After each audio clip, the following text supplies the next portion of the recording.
Hey everyone, welcome to Manhwa Mantra, your go-to place for all things manhwa.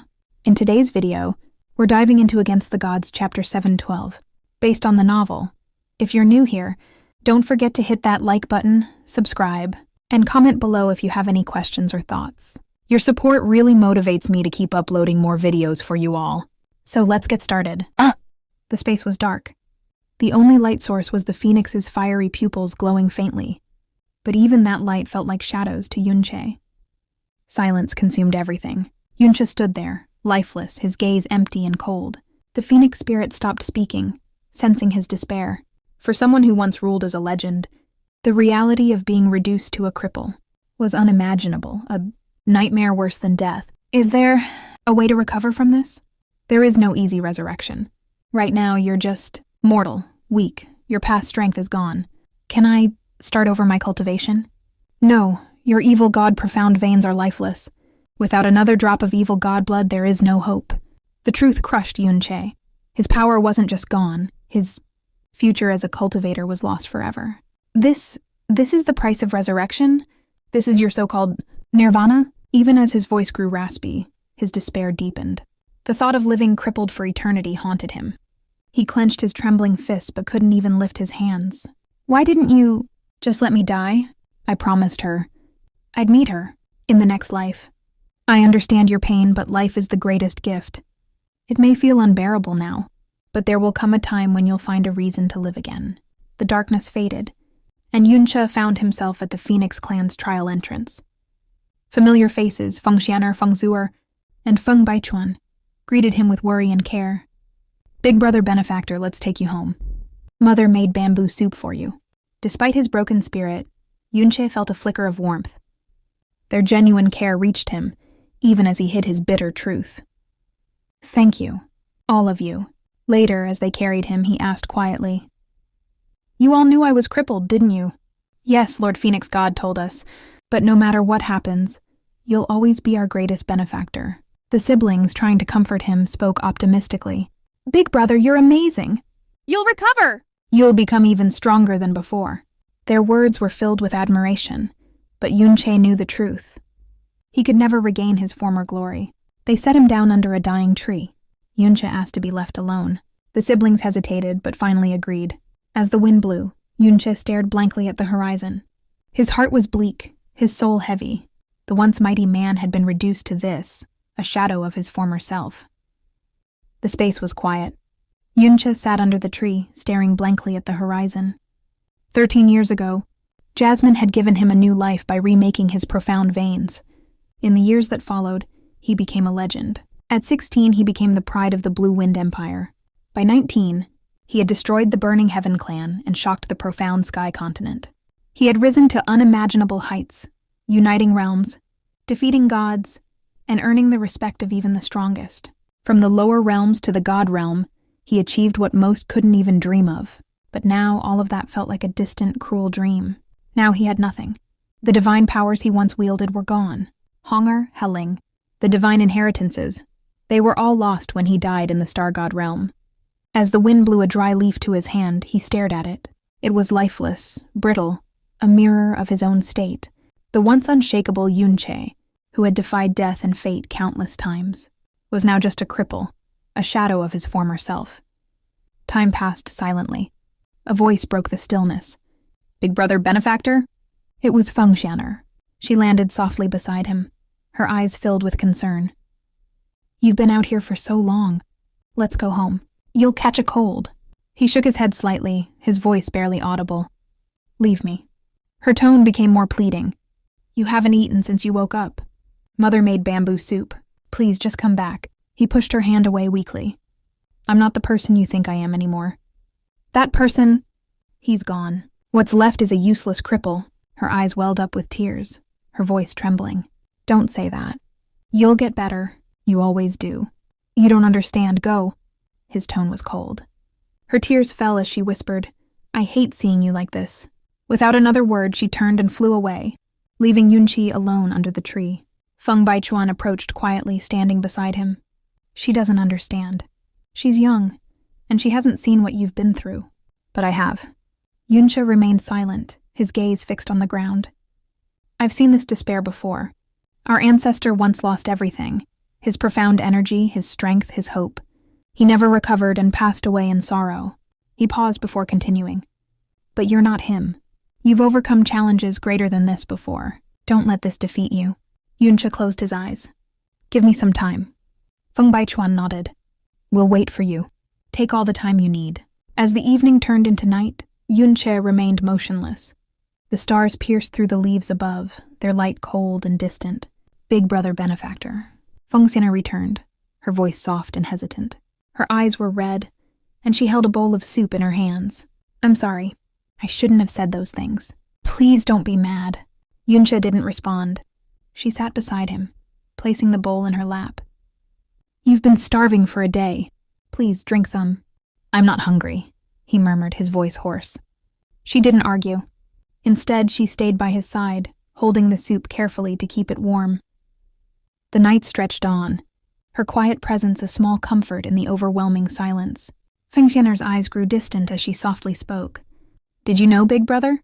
After you and Big Sister Geruo were gone, Big Brother and I worked hard every day to improve ourselves. From the elementary profound realm to the true profound realm, spirit profound realm, all the way to the emperor profound realm. Every time I made progress, I felt happy and called out your name in my heart, because I was getting closer to you. Yunche stayed silent. After that, Big Brother and I traveled all over the profound sky, continent, and even visited the illusory demon realm. Wherever we went, your legend was everywhere. You saved Blue Wind Nation, the illusory demon realm, and the entire profound sky continent. You're a god to all of us. We visited places like Floating Cloud City, New Moon Profound Palace, Wasteland of Death, Blue Wind Profound Palace, and Demon Imperial City. I was so happy every time I heard any news about you. Big Brother and I wanted to see you again, but later, we learned that you had left this world for a higher plane. Then we met Big Sister Phoenix Goddess, who told us you saved us 5 years ago, and left behind the world. Ode of the Phoenix and miraculous spirit pellets, we realized you hadn't forgotten us, even after becoming a legend. I cried a lot that day. Even Big Brother shed tears while comforting me. A soft smile appeared on her face, but tears stained her cheeks. Yunche didn't realize that his small gesture had meant so much to them. Feng Xian'er whispered, You're not just a benefactor to me. You are the goal I've chased since I was 8. And you're the sky in my heart. She turned to him, her eyes full of emotion. The sky may rain or turn gray, but it can never truly fall on our heads, right? Her tears glistened like stars, and they touched his heart deeply. Even though Yunche was weak now, he was still the sky in someone's heart. The warmth of her tears reached him, and he spoke softly. Xian'er, I'm feeling a little hungry. Can you feed me? He didn't have the strength to lift his arms. Feng Xian'er nodded and with trembling hands, carefully fed him using a wooden spoon she had made herself. Even though she was at the Emperor Profound Realm, she felt weak as she focused on feeding him.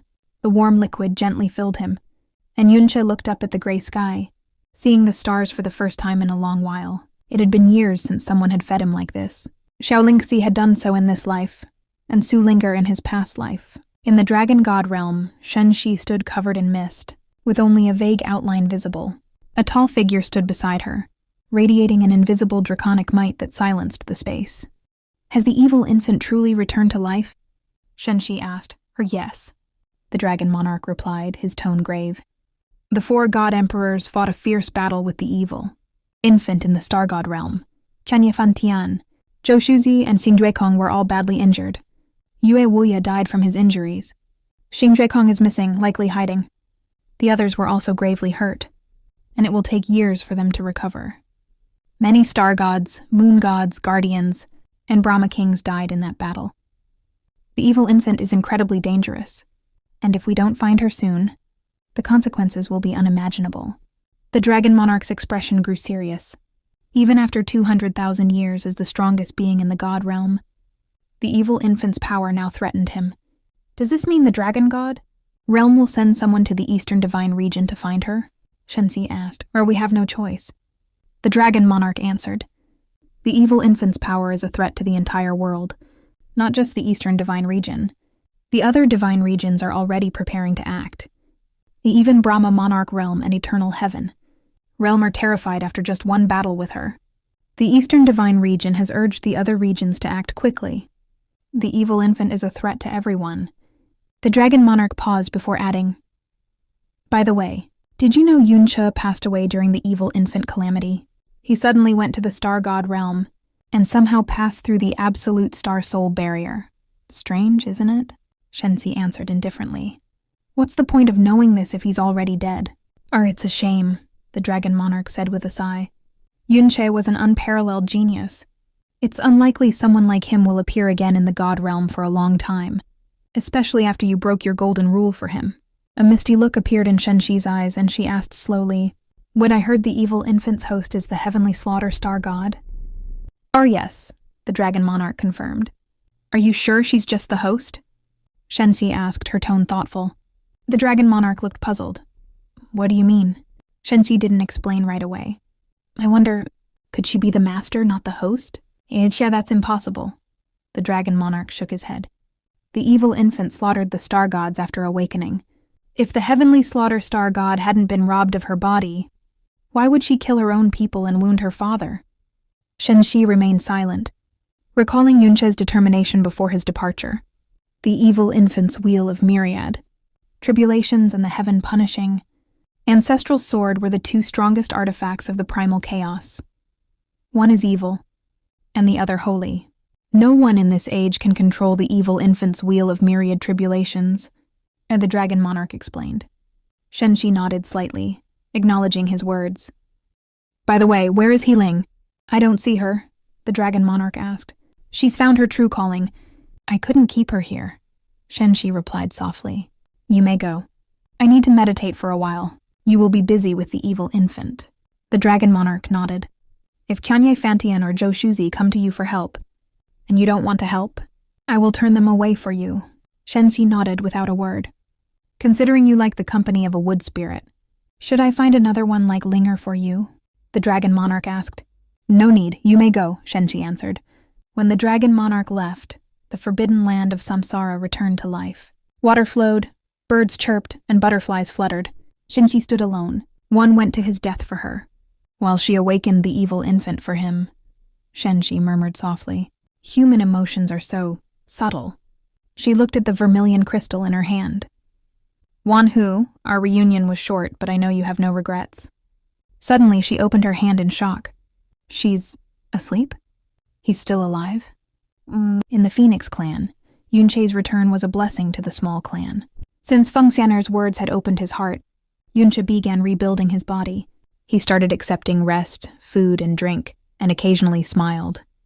But much of his time was spent in a daze, feeling lost and lonely. 5 days later, he was able to walk short distances with help. 10 days later, he could walk on his own. The Phoenix clan treated him with kindness, never looking down on him, seeing him as a benefactor. Though his recovery was slow, he improved every day. After a month, he could walk long distances. His body felt less numb, and he smiled more often. However, he never asked to leave the Phoenix clan or inquired about the outside world.